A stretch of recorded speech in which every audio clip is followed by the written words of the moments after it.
ಇದೇನಿದು ಎಲ್ಲರೂ ಹೆಂಗೆ ಗರ ಬಡ್ದಂಗೆ ನಿಂತ್ಕೊಂಡಿದ್ರಕ್ಕೆ?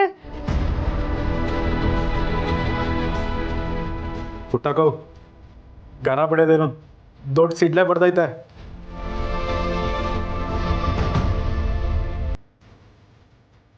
ಯಾಕ್ಲಾ ಏನಾಯ್ತು? ಸ್ನೇಹನ ಆತ್ಮ ಯಾರಿಗಾರ ತಿರುಗಿ ಕಾಣಿಸ್ಕೊಂಡೈತೆ ಹೆಂಗೆ? ಹಂಗೆಲ್ಲ ಏನೂ ಇಲ್ಲ ಕಣವ. ಈ ಕಾಳಿ ಸುಮ್ಕಿ ಅವನನ್ನು ಹೇಳ್ತಾನೆ ಆಟೆ. ಅಲ್ಲ, ನನ್ನ ಮಗಳು ಸ್ನೇಹನಿಂದ ಒಳ್ಳೇದಾಯ್ತೈತೆ ಅಂತ ಅಂತಿದ್ದವರೆಲ್ಲ ಈಗ ಹಿಂಸೆ ಆಯ್ತದೆ ಅಂತಾರಲ್ಲ.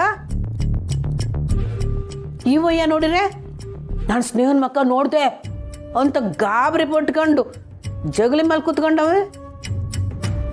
ಎಲ್ಲ ನೋಡ್ತಾ ಇದ್ರೆ ನಂಗೇನೋ ಅನುಮಾನ.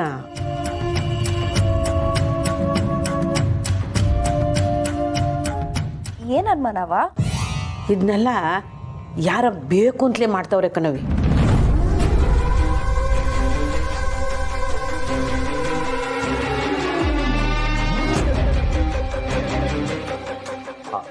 ಅಲ್ಲ ಪುಟ್ಟಮ್ಮೆ, ಆತ್ಮದ ವಿಷಯದಾಗ ಆಟ ಆಡೋಕ್ಕಾಯ್ತದ?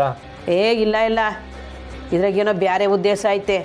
ಅದಕ್ಕೆ ಇದ್ದಕ್ಕಿದ್ದಂಗೆ ನನ್ನ ಮಗಳ ಹೆಸರು ಎಲ್ಲ ಕಡೆ ಓಡಾಡ್ತದೆ. ಅಯ್ಯೋ, ಹಾಗೆಲ್ಲ ಏನೂ ಇಲ್ಲವ್ವ. ಅಕ್ಕನಿಂದ ಎಲ್ಲ ಒಳ್ಳೇದೇ ಆಗ್ತಿದೆಯಲ್ಲ. ಅದು ಆಗ ಕಣವಿ, ಈಗಲ್ಲ. ಅವಳು ಬದುಕಿದ್ದಾಗಲೂ 4 ಜನಕ್ಕೆ ಸಹಾಯ ಮಾಡಿದವಳು, ಸತ್ತ ಮ್ಯಾಕೂ ಸಹಾಯ ಮಾಡಿದವಳು. ಅವಳ ಹೆಸರಿಗೆ ಮಸಿ ಬಳಿಯೋದು ಸರಿ ಅಲ್ಲ. ಅವ ಕೆಲವರು ಬದುಕಿದ್ರು ಹೇಳ್ತಾರೆ, ಸತ್ರು ಹೇಳ್ತಾರೆ. ಅದಕ್ಕೆ ನೀನ್ ಯಾಕೆ ತಲೆ ಕಟ್ಸ್ಕೊತೀಯ ಬಿಡವ? ಇಲ್ಲ ಕಣವಿ, ಇದ್ರಾಗ ಯಾರ್ದೋ ಕುತಂತ್ರ ಐತೆ, ಬೇಕಂತಲೇ ಮಾಡ್ತಾವ್ರೆ.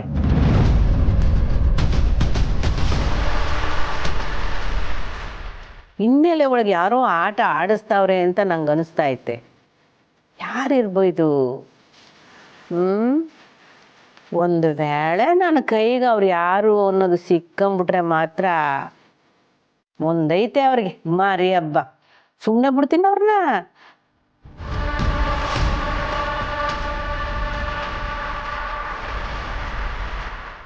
ಏನು ಮಾಡ್ತೀಯ ಪುಟ್ಟಮ್ಮೆ? ಅದಿಟ ಆಗ್ಬೇಕಲ್ಲ, ಆಗೈತೆ. ಈ ಪುಟ್ಟಕ್ಕ ಏನು ಅನ್ನೋದು ಅವಾಗ ತೋರಿಸ್ತೀನಿ. ಅಲ್ಲ, 4-6 ಜನಕ್ಕೆ ಬದುಕಿದ್ದಾಗ ಸಹಾಯ ಮಾಡಿದವಳು ನನ್ನ ಮಗಳು.